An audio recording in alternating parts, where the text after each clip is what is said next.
تو کیا کیا انہوں نے کیا کیا بتائیے؟ کچھ نہیں کیا. ایک حجاب میں لڑکی پڑھنا چاہتی ہے، پڑھنے نہیں دیا. پہلے نعرہ دیا سب کا ساتھ، سب کا وکاس، سب کا وشواس. تو دوسرا نعرہ دیا بیٹی پڑھاؤ بیٹی بچاؤ.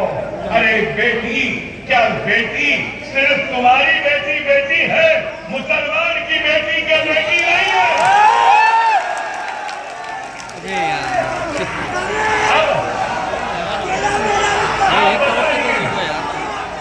کیا حجاب پہننا گناہ ہے؟ کیا آج انٹرنیشنل کورٹ آف جسٹس میں حجاب پہن کر ہماری بہن انصاف کے لیے لڑتی ہے؟ انٹرنیشنل کورٹ آف جسٹس میں آج دنیا کی کئی پارلیمنٹ میں حجاب کے ساتھ ایک مسلم لڑکی ایوان میں جا کر قانون بنانے کے حصے دار بنتی ہے. لیکن افسوس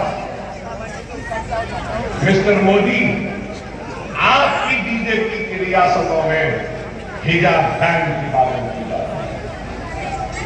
ارے آج ہم جب یہ سوالات کرتے ہیں تو ہم کو بھڑکاؤ کہتے ہیں. ارے میں یہاں پر یہ نہیں کہہ رہا ہوں کہ مسلمان کا مسئلہ بے روزگاری ہے. نہیں، سارے ہندوستانیوں کا سب سے بڑا مسئلہ بے روزگاری ہے. ہندو کی بھی ہے، مسلمان کی بھی ہے، سکھ کی بھی ہے، عیسائی کی بھی ہے. کیا بے روزگاری کی بات کرنا بھڑکاؤ ہے؟ کیا روٹی کی بات کرنا بھڑکاؤ ہے؟ کیا اپنی حق کی بات کرنا بھڑکاؤ ہے؟ ارے آپ خود بتائیے، یہاں جہاں میں کھڑا ہوں یہاں پہ قریش برادری کے لوگ ہیں، پریشان ہے قریش برادری. خبرستان میں دیوار ڈال دی. ایک جس طریقے سے اتنا پریشان کر دیا، کاروبار میں پریشانی. مگر آپ دیکھو، آپ دیکھیے یہاں کرلا میں اور آپ کے علاقے میں ایک قریشی کا میرا بھائی اپنا کاروبار نہیں کر سکتا، اس کو ستایا جاتا. گاڑیاں جس طریقے سے لانا ہے آتی ہے، اس کی اجازت پرمیشن نہیں دیتی. مرنے کے بعد دفن کرنے نہیں دیتے.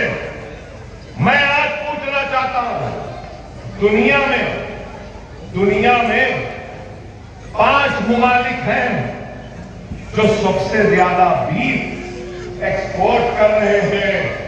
دنیا میں ہندوستان کا نمبر 4 ہے. کتنا؟ یہاں کا غریب کاروبار نہیں کر سکتا، لیکن مسٹر مودی کی گورنمنٹ سالانہ 25,000 کروڑ کا بیف ایکسپورٹ کر رہے ہیں. واہ واہ واہ واہ. ارے اب میں بولوں تو اور برا دکھے گا، خراب دکھے گا. بیف بین کرنے والے یہ ہیں. اور میں احترام کرتا ہوں ہندو مذہب کا، لیکن میرا مذہب نہیں سکھاتا کہ دوسرے مذہب کو برا کرو. لیکن اگر ہندو مذہب میں گائے ماتا ہے تو مجھے احترام ہے اس کا، لیکن ایک طرف یہاں کاروبار نہیں کر سکتے اور آپ ایکسپورٹ کر رہے ہیں. کیا آپ بھول گئے؟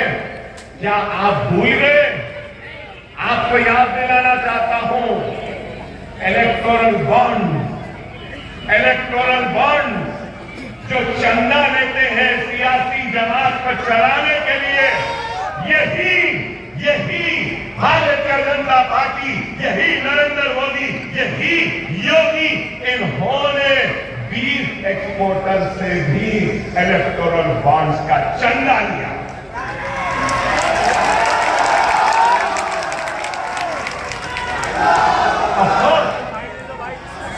پیسوں کے لیے تم نے اپنے عقیدے اپنے مذہب سے بھی کمپرومائز کر لیا.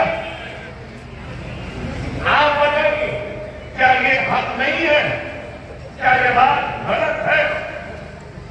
میں پوچھنا چاہتا ہوں کہ کیا دیا آج میں نے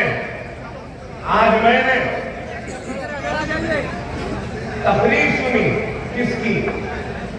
ہمارے وزیر داخلہ ہندوستان محترم امت شاہ صاحب. اور آپ دیکھو ہم کو بولتے ہم بھڑکا رہے ہیں. اب تک کوئی بھڑکا ہوا تھا؟ کیا بھڑکا ہوا بھاشن تھا اب تک؟ یہ آج کیا بولے؟ امت شاہ نے یہ کہا کہ وقف بورڈ کے ذریعے کسانوں کی زمین چھین لیں گے، لیکن جب تک مودی زندہ ہے، بی جے پی ہے، ہم کسانوں کی زمین کو کھینچنے نہیں دیں گے.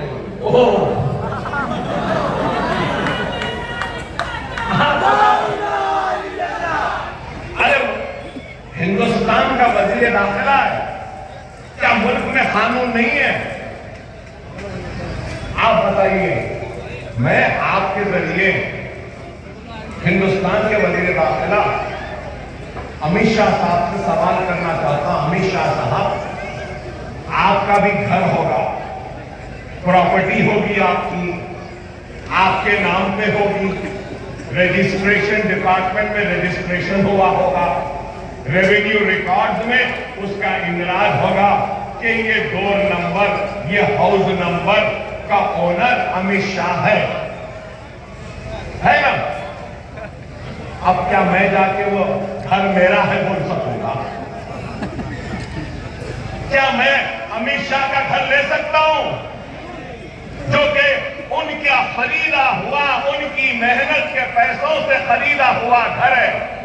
اس کے لنک ڈاکیومنٹس ہیں، سپورٹنگ ڈاکیومنٹس ہیں، رجسٹریشن ڈپارٹمنٹ نے رجسٹری کی ہے، ان کے نام پر پورا ریکارڈ ہے.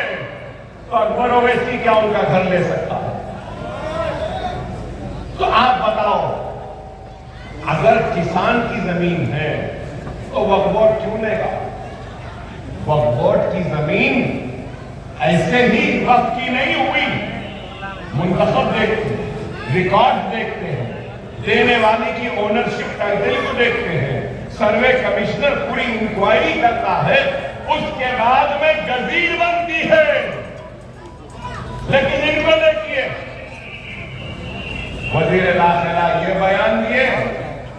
آج سے 3 مہینے پہلے مسٹر مودی نے بیان دیا تھا منگل سوتر چلے جائیں گے، اگر 2 ہے تو 1 چلے جائے گی. گیا کس کا منگل سوتر؟ کیا مذاق ہے؟ آپ بتاؤ کیا مذاق ہے؟ مودی، مسٹر مودی، تم کو شاید نہیں معلوم ہوگا اور لازمے کے معلوم بھی نہیں ہوگا، ہندوستان کی میری ہندو بہن میں اتنی طاقت ہے کہ وہ اپنے منگل سوتر کی خود حفاظت کر سکتی ہے.